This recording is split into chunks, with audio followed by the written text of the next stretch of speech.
مصیبت کے اندر روزانہ ایک تماشا کھڑا. اب وہ کھڑے ہو کے اور مریم نواز جو ہیں وہ روزانہ ایک تقریر دیتی ہیں. میں نے اس سے زیادہ جھوٹا بندہ، اس سے زیادہ میں کئی دفعہ دل میں سوچتی ہوں کہ بی بی میں جب صحیح کہتی تھی تمہاری پرورش ہی نہیں ٹھیک ہوئی.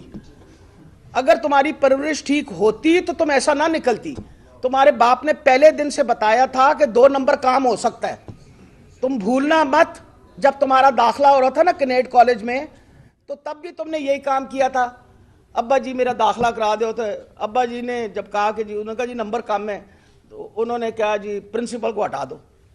مطلب یہی کام کر سکتے تھے نا. انہوں نے پرنسپل کو ہٹا دیا. وہ سارا کنیڈ کالج جو ہے سڑک کے اوپر آ گیا. ان کو کہہ ریفیوٹ کرے، انکار کرے اس بات سے جو میں بات کر رہی ہوں. سارا آ گیا. انہوں مسز فیلبوس، اور مسز فیلبوس تھی اس زمانے میں پرنسپل، ان کو واپس رکھا گیا.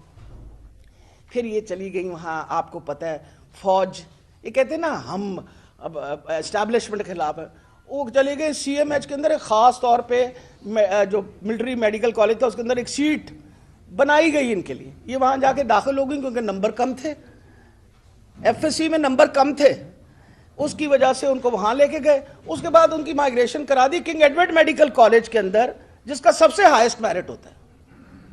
بی بی وہاں پہنچ گئی. میں تو اس زمانے میں پڑھاتی تھی وہاں، کلاسیں اٹینڈ نہیں کرتی تھیں. داخلہ جانے سے انکار کر دیا. انہوں نے کہا داخلہ نہیں بھیجنا کیونکہ ان کی اٹینڈنس پوری نہیں ہے. تو جس پروفیسر نے داخلہ انکار کیا اس پروفیسر کو ایس ٹی لگا دیا. تو وہ تو بیچاری پہلے دن سے اس کو پتا ہے کہ میں ابا جی کو کہوں گی تو میرے ابا جی نے یہ بھی کر دینا اور یہ بھی کر دینا ہے. بی بی ایسا کام نہیں ہوگا. تم پہلے اپنے آپ کو اس سے ڈھکوسلے سے نکالو. ہم حکمران خاندان، پورے پاکستان کو پتا چل گیا ہے کہ آپ چوروں کا خاندان ہو، آپ ڈکیتوں کا خاندان ہو. سارے پاکستان کو پتا ہے کہ آپ نے پاکستان کو لوٹ کھایا ہے. پاناما لیکس ہماری لیکس نہیں تھی، کنسورشیم آف جرنلسٹ نے نکالی تھی. جاؤ جا کے ان کے اوپر جا کے کیس کرو. کیوں نہیں کرتے؟ کیونکہ ساری دنیا میں تم لوگ بدنام ہو، اور ساری دنیا کی بدنامی ہمیں کہ جی ہمارا لیڈر، یہ جو پاکستان کا جو وہ پرائم منسٹر ہے وہ سب سے بڑا چور ہے. اب یہ بتائیے ہمارے وقت میں آپ کے ابا جان کو نکالا گیا تھا؟ ہم نے نکالا تھا آپ کے ابا جان کو؟ تو آپ کی حکومت کے اندر ہی نکالا گیا تھا.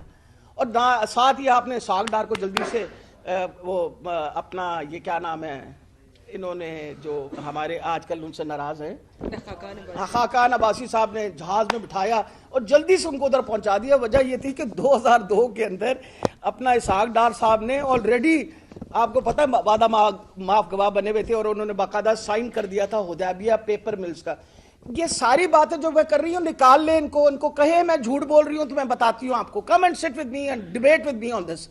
حدیبیہ پیپر مل کا آج بھی کیس کھلے تو ساری منی لانڈرنگ آپ کی پتہ چل جائے گی. تو خدا کے لیے پاکستان کے لوگوں پہ رحم کرے، مہربانی کر کے رحم کرے. آپ بہت پاپولر ہیں، الیکشن کروا لیں، خود بخود دودھ کا دودھ پانی کا پانی ہو جائے گا.